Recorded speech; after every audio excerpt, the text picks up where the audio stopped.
Number 5 NCERT का ही है। A small bulb is placed at the bottom of a tank containing water to depth of 80 centimeter. What is the area of the surface of water through which light from the bulb can emerge out? Refractive index of water is 1.33. Consider the bulb to be a point source. Bulb को कैसा consider करना है? Point source के form में consider करना है। तो ये पॉइंट सोर्स हो गया, यहाँ से आपकी लाइट इंसिडेंट होगी और ये आपकी टोटल इंटरनल रिफ्लेक्शन यहाँ पर। तो टोटल इंटरनल रिफ्लेक्शन की कंडीशन क्या होती है? I greater than IC। अब यहाँ पर यही लाइट आप इधर से भी ये इस तरह से आपका फिगर बन जाएगा। यही एरिया आपको फाइंड आउट करना है। तो फिर एरिया फाइंड आउट करने के लिए आप मान लीजिए कि इस एरिया का जो रेडियस है वो R है। यहाँ से यहाँ तक की हाइट आप h मान लीजिए। h is equal to given है आपका 80 सेंटीमीटर। ये एंगल आपका क्या है? IC। This angle is shown as IC। ठीक, आप देखिए, अब आप यहाँ सबसे पहले 10 IC, ये 5th क्वेश्चन है। 10 IC, क्योंकि 10 IC यहाँ आपको निकालना आसान है। 10 IC ये आपका क्या हो जाएगा? परपेंडिकुलर, और ये हो जाएगा बेस। तो 10 IC is equal to what? H, R upon H। या आप इसको लिख सकते हो R is equals to H into 10 IC। ये इक्वेशन बना के अभी हम रखते हैं, जब हमें आगे ज़रूरत पड़ेगी तो हम उसको यूज़ करेंगे। अब आप देखिए, इस by the formula of refractive index आप लिखते हो, याद होगा आपको, relation between refractive index and critical angle. तो आपका फार्मूला क्या था? Mu is equals to 1 upon sine IC, या sine IC is equals to 1 upon mu. Mu की वैल्यू गिवन है 1.33। म्यू की वैल्यू 1.33। तो आप यहाँ पर ये वैल्यू लिख दीजिए 1 अपॉन 1.33। जब इसको आप सॉल्व करिएगा तो आपकी वैल्यू आएगी 3/4। ये वैल्यू क्या आएगी? 3/4। यानी आपकी साइन IC की वैल्यू आई है 3/4। साइन IC आपका फाइंड आउट हो गया। इस वैल्यू के थ्रू आप कॉस IC की वैल्यू निकाल सकते हो। आपको फॉर्मूला याद होगा, sine square theta plus cos square theta is equals to 1, then cos square theta is equals to 1 minus sine square theta, या cos theta is equals to under root 1 minus sine square theta, then sine square IC। Sine square IC की value sine IC की value 3/4 है। तो sine square IC की value 3 3 जा 9, 4 4 जा 16, ये हो जाएगी। तो आप यहाँ लिख सकते हो 1 अपॉन 9/16। इसको डायरेक्टली हम लिखेंगे तो यहाँ पर आपका क्या हो जाएगा? 16 एलसीएम ले लीजिए, एलसीएम 16 आएगा। इधर 16 में से 9 को माइनस करिएगा, 7 आएगा। अंडर रूट 7 अपॉन 16, तो आप इसको लिख सकते हो अंडर रूट 7 अपॉन 4। यानी कॉस IC की वैल्यू आपने निकाल ली अंडर रूट 7 अपॉन 4। ये आपकी कॉस IC की वैल्यू आ गई। अब आप लिख सकते हो 10 IC इज इक्वल्स टू क्या होता है? Sine IC upon cos IC। Sine IC की वैल्यू आपकी क्या है? 3/4। कॉस 1 अपॉन कॉस IC है तो वैल्यू पलट जाएगी 1 अपॉन अंडर रूट 7, पलट जाएगी ना। 1 अपॉन कॉस IC करेंगे तो 4 ऊपर, तो 4 से 4 cancel, ultimately result 3 upon root 7। अब आप देखिए 3/√7 आपका आ गया। ये किसकी वैल्यू आ गई? 10 IC की। किसकी वैल्यू आई? 10 IC की, बाय इक्वेशन 1। बाय इक्वेशन 1 आप यहाँ लिख लीजिए, by equation 1 R is equals to H की वैल्यू दिया हुआ है क्या? 80 इंटू 10 IC की वैल्यू आपने निकाली 3 अपॉन रूट 7। देन अब ये वैल्यू, चूंकि हमको एरिया यहाँ पर फाइंड आउट करना है, तो एरिया ऑफ पैच क्या हो जाएगा? फॉर्मूला आप सभी को पता है। यहाँ पर कैसा शेप है? ये सर्कुलर है। तो आप यहाँ पर क्या लिखिएगा? पाई R स्क्वायर। तो पाई की वैल्यू आप 3.14 इंटू R की वैल्यू यहाँ पर क्या हो जाएगी? 80 इंटू 3/7 होल स्क्वायर रूट 7। यहाँ पर फिर यहाँ पर क्या हो जाएगा? 3.14 इंटू 80 का स्क्वायर करिएगा ये देखिए एक चीज़ ध्यान दीजिएगा आप, यहाँ पर जो वैल्यू आपकी आएगी वो सेंटीमीटर में आएगी, क्योंकि आपका ये जो हाइट है वो सेंटीमीटर में, अगर आप इसको मीटर में चेंज करिएगा तो अगर आप height h is equals to आप लिखते हो 80 सेंटीमीटर, अगर आपको मीटर में फाइंड आउट करना है तो 0.8 मीटर हो जाएगा, ठीक है। तो जिसमें भी आपको फाइंड आउट करना है, अगर आप सेंटीमीटर में यहाँ जब निकालोगे तो सेंटीमीटर स्क्वायर में वैल्यू आएगी, और अगर आप मीटर में फाइंड आउट करोगे तो वो मीटर स्क्वायर में वैल्यू आएगी, ठीक है। तो आप किसी में भी निकाल सकते हो, आपको अगर मीटर में निकालना है तो 0.8 कर दीजिए, 0.80 तो 0.8 आप लिख सकते हो। तो यहाँ पर आपका क्या हो जाएगा, इसको आप सॉल्व करिए तो ये आपका आ जाएगा 8 8 जा 64, 0.64 इंटू 3 3 जा 9 अपॉन 7 का रूट आप स्क्वायर करोगे रूट 7 का तो वो 7। इसको जब आप सॉल्व करिएगा तो आप देखिए आपकी वैल्यू क्या आती है, इसको आप सॉल्व करेंगे तो आपकी वैल्यू अल्टीमेट आएगी 2.58 मीटर स्क्वायर। किसकी वैल्यू आएगी, आपको क्या निकालना था, एरिया, तो एरिया आपका आ गया 2.58 मीटर स्क्वायर, और आपका यही आंसर हो जाएगा। अब 6 नंबर क्वेश्चन पे चलते हैं। नंबर कह रहा है a prism is made of glass of unknown refractive index, यानी रिफ्रैक्टिव इंडेक्स आपको क्या करना है, फाइंड आउट करना है, unknown refractive index. A parallel beam of light is incident on face of prism, the angle of minimum deviation is measured to be 40 degree. Minimum deviation जो आपका major हो रहा है वो कितना हो रहा है, 40 degree. What is the refractive index of material of a prism, refractive index of material of a prism आपको फाइंड आउट करना है।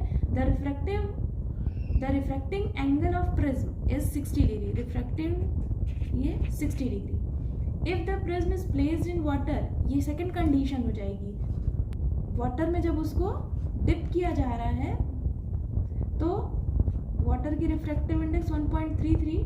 Predict a new angle of minimum deviation of parallel beam of light, तो आपको minimum deviation angle आपको यहाँ पर find out करना है, यहाँ डेल्टा एम डैश मार दीजिए। क्वेश्चन समझ आया, अब सॉल्यूशन देखिए। अब आप सभी लोग जानते हैं कि आपका जो रिफ्रैक्टिव इंडेक्स ऑफ प्रिज्म क्या होता है, formula mu is equals to sine A plus delta m by 2 upon sine A by 2, ये आपका फॉर्मूला हो जाता है। तो म्यू इज इक्वल्स टू यही फाइंड आउट करना है, जो वैल्यूज आपको पता है आप रखते चले जाइए, 60 plus 40 upon 2 upon sine A by 2, A by 2 60 by 2, यहाँ पर 100 अपॉन 2 कितना हो जाएगा, साइन 50 डिग्री, और यहाँ पर 60 degree by 2 30 degree, sine 30 degree. Sine 50 degree की वैल्यू आपकी होती है 0.7660, और 30 डिग्री की वैल्यू 0.5000। ये वैल्यूज बराबर करने के लिए आप 30 लिख देंगे, और जब आप इसको कैलकुलेट करिएगा तो ये आपकी वैल्यू अप्रॉक्स 1.532, यानी आपका refractive index of material 1.532 find out हो गया। अब क्या कर रहे हैं, प्रिज्म को किसमें डिप किया जा रहा है, वाटर में डिप किया जा रहा है, प्लेस किया जा रहा है वाटर में, तो आपका नया जो डेविएशन होगा वो क्या होगा, तो उसको अगेन या इन सेकंड कंडीशन जो भी आपको लिखना है, तो again refractive index of glass with respect to water, क्योंकि उसको प्रेडिक्ट किया जा रहा है किसमें, तो अब देखिए रिफ्रैक्टिव इंडेक्स ऑफ वाटर, हाँ ठीक है, refractive index of glass with respect to water, refractive index of glass with respect to water, इस तरह से लिखा जाता है ना, फिर से लिखते हैं refractive index of glass with respect to water.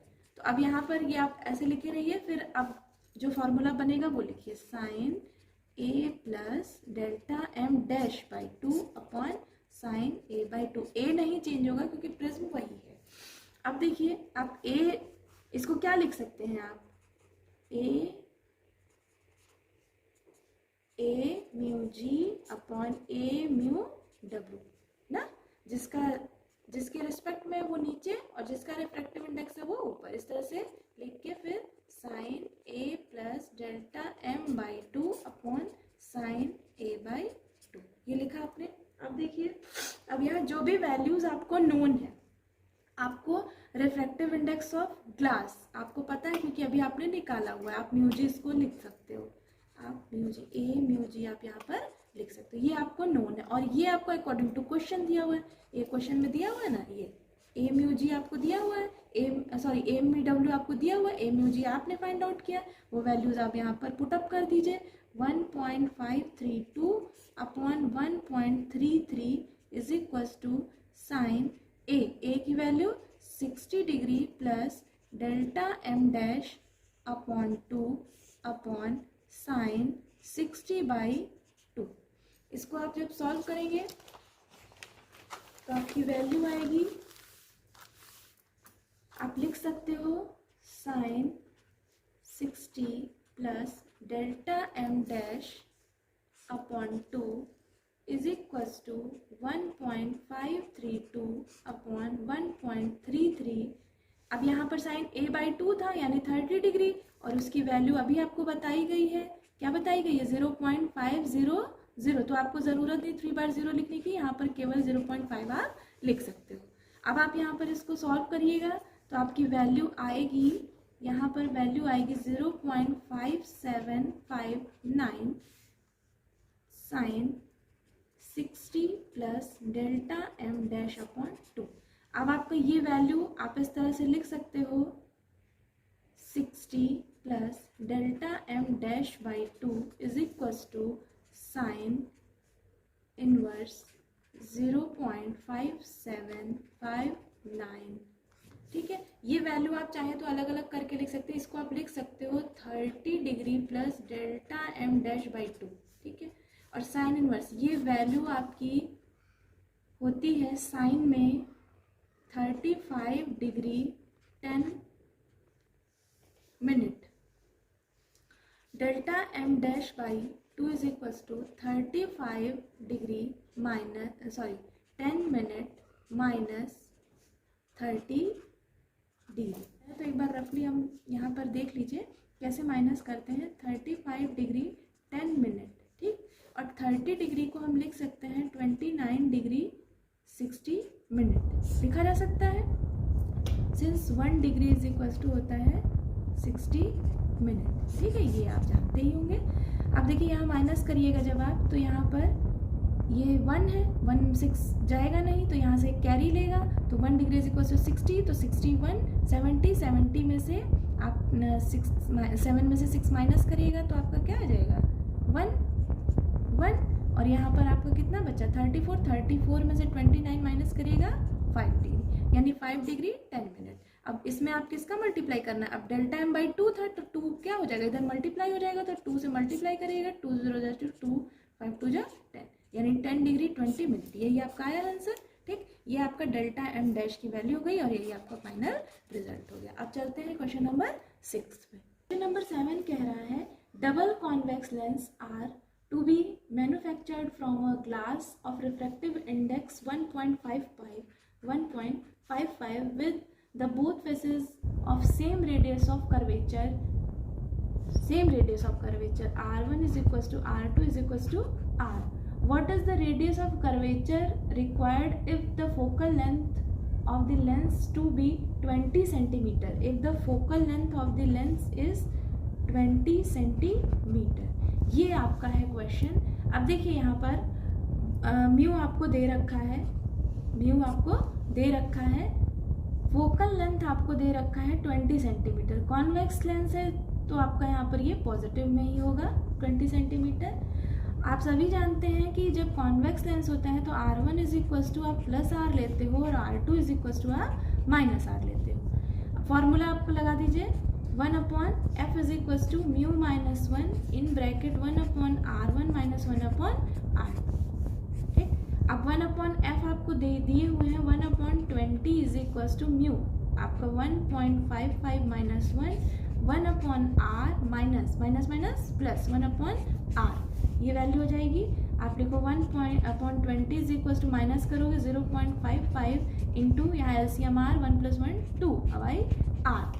यहाँ पर आप मल्टीप्लाई कर लीजिए 5 2 10 कैरी 1 5 2 10 1 11, ये आपका आ जाएगा 1.10/R। यहाँ क्रॉस मल्टीप्लाई करके आप लिख लीजिए r इज इक्वल्स टू आपका हो जाएगा 20 इंटू 1.1, यहाँ पर आपका अल्टीमेट रिजल्ट हो जाएगा 22 सेंटीमीटर, यानी radius of curvature is 22 centimetre. ये आपका final result. Question number 8, a beam of light converges to a point P. A lens is placed in path of convergent beam 12 centimeter from P. At what point does the beam converge if the lens is first a convex lens of focal length 20 centimeter, second a concave lens of focal length 16 centimeter. इसमें क्या है कि आपकी light beam first condition के लिए देखते हैं, ये आपका कॉन्वेक्स लेंस है, ये लाइट इस तरह से यहाँ आपका मीट करेगी, ठीक है। ये देखिए, ये आपका ये पॉइंट पी से इसकी लेंथ दे रखा हुआ है, कितना दिया हुआ है, u इज इक्वल टू, मान लेते हैं ये आपको दिया हुआ है u इज इक्वल टू, ये यहाँ से है u is equal to 12 centimetre. अब ये कह रहा है कि इमेज कहाँ, लास्ट इमेज कहाँ बनेगी, तो आपको पता है ये क्या इमेज कहाँ बनेगी, अगर यहाँ से आप देखोगे तो इमेज आपकी यहाँ पर इस पॉइंट पे इमेज बनेगी, ये आपकी इमेज, ये इमेज यहाँ पर। अब यही आपको यहाँ पर यही वैल्यू आपको फाइंड आउट करनी है। तो यहाँ क्या हो जाएगा, u is equal to 12 centimetre. अब पॉजिटिव में होगा या नेगेटिव में होगा, तो ये पॉजिटिव में होगा क्योंकि राइट साइड में। f फोकल लेंथ भी दे रखा है, कितना 20 सेंटीमीटर, माइनस में या प्लस में ही रहेगा। v आपको फाइंड आउट करना है। Formula formula 1/f is equal to 1/v minus 1/u। 1/v is equal to 1/f plus 1/u। Values put up कर दीजिए, 1/20 प्लस 1/12। एलसीएम इसका आ जाएगा 60। एलसीएम क्या हो जाएगा 60। यहाँ 3 plus 5 is equal to 8/60। Divide कर लीजिए, तो ये आपका आ जाएगा 2/15। That means v is equal to 15/2, that means 7.5 centimetre. ये आपका किसके थ्रू आया, कॉन्वेक्स लेंस के थ्रू आया। अब क्या रहा है, कॉनकेव में भी सेम कंडीशन है, कॉनकेव में भी सेम कंडीशन लेगी, लेकिन फिगर इसमें क्या हो जाएगा, चेंज हो जाएगा। इसका फिगर किस तरह से बनेगा, कॉनकेव लेंस। कॉनकेव लेंस है ये आपका, लाइट यहाँ से आएगी, ये देखिए लाइट यहाँ से आई, लाइट यहाँ से आई। अब देखिए इसमें क्या है, इसमें आपका पॉइंट क्या होगा, पॉइंट पहले रहेगा, पॉइंट ये देखिए ये पॉइंट यहाँ रहेगा, और इमेज कहाँ बनेगी आपकी, इमेज इससे आगे जाके बनेगी, क्योंकि ये क्या करता है, डाइवर्ज करता है ना, ये लेंस कन्वर्ज और ये लेंस डाइवर्ज करेगा, तो डाइवर्ज करेगा तो ये कहाँ जाएगा, और आगे की साइड जाएगा, यानी इमेज कहाँ फॉर्म होगी, इमेज इस पॉइंट पर फॉर्म होगी, ठीक है। इमेज ये फॉर्म होगी, ये आपका पॉइंट पी हो गया, क्लियर। ये देखिए यहाँ से लाइट आई, ये आपकी इमेज, फाइनल इमेज इस पॉइंट पे मिलेगी आपको, यानी ये वैल्यू आपको दे रखा है, यानी ऑब्जेक्ट की वैल्यू क्या है 12 सेंटीमीटर, इसमें भी पॉजिटिव में ही रहेगी, और आपको ये वैल्यू यहाँ पर फाइंड आउट करनी है, ठीक है। सॉल्व करते हैं, सेम वैसे ही सॉल्व होगा। तो यहाँ पर भी डायरेक्ट फार्मूला लिखते हैं, ये वाला formula 1/v is equal to 1/f plus 1/u। तो 1/v is equal to 1/f plus 1/u। Values put up कर दीजिए। 1/f फोकल लेंथ इसमें क्या होगी बेटा, फोकल लेंथ यहाँ पर क्योंकि आपका कॉनकेव है, कॉनकेव की फोकल लेंथ किस में होती है, नेगेटिव में होती है, तो यहाँ आप -16 सेंटीमीटर।